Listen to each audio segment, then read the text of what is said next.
Alors que le continent redéfinit ses priorités dans le cadre du partenariat avec les États-Unis d'Amérique, le président en exercice de l'Union africaine Macky Sall insiste sur une convergence de vues sur les 6 problématiques spécifiques, à savoir une gouvernance mondiale plus inclusive et juste, la paix et la sécurité, la relocalisation partielle des droits de tirage spéciaux aux pays africains et la suspension du service de la dette, le défi climatique et de l'autosuffisance alimentaire. Conscient que l'Afrique souffre d'un important déficit d'investissement dans les infrastructures, déficit pouvant atteindre 108 milliards de dollars l'année, le président Macky Sall suggère une aide plus soutenue dans ce sens. À défaut d'un plan spécial pour l'Afrique, nous appelons à la mobilisation diligente des ressources annoncées par le G7 sur l'inspiration américaine au titre du partenariat pour l'infrastructure mondiale et l'investissement pour accompagner la réalisation d'infrastructures en Afrique.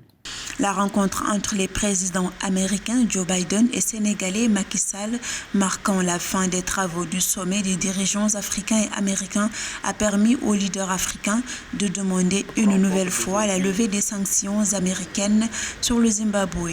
Dans un ton très déterminé, il n'a pas manqué de rappeler aussi la position du continent sur le projet de loi américain censé punir les pays africains proches de la Russie. Ce projet, avec sa gamme de sanctions qui vise tout un continent, est une première dans les relations internationales. Toute l'Afrique se demande pourquoi un tel projet de loi et pourquoi l'Afrique est visée. Ayant à l'esprit les règles et principes de l'Organisation mondiale du commerce, nous appelons à la révision de ce projet, dont l'adoption pourrait gravement nuire aux relations entre l'Afrique et les États-Unis, ce que nous ne souhaitons pas.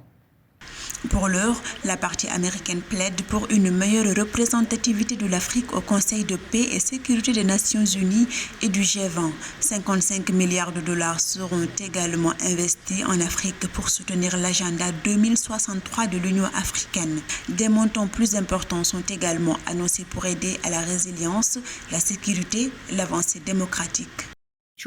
Les choix que nous faisons aujourd'hui et le reste de cette décennie et la façon dont nous abordons ces défis, à mon avis, déterminent la direction que prendra le monde entier dans les décennies à venir. Les voix africaines, le leadership africain, l'innovation africaine sont tous essentiels pour relever les défis mondiaux les plus urgents et réaliser la vision que nous partageons tous.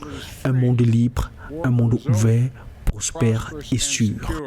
De même, dans le cadre de Prosper Africa, l'initiative qui supplée l'AGOA, la loi sur la croissance et les possibilités économiques en Afrique, 170 millions de dollars sont prévus pour accroître les exportations africaines et les investissements américains.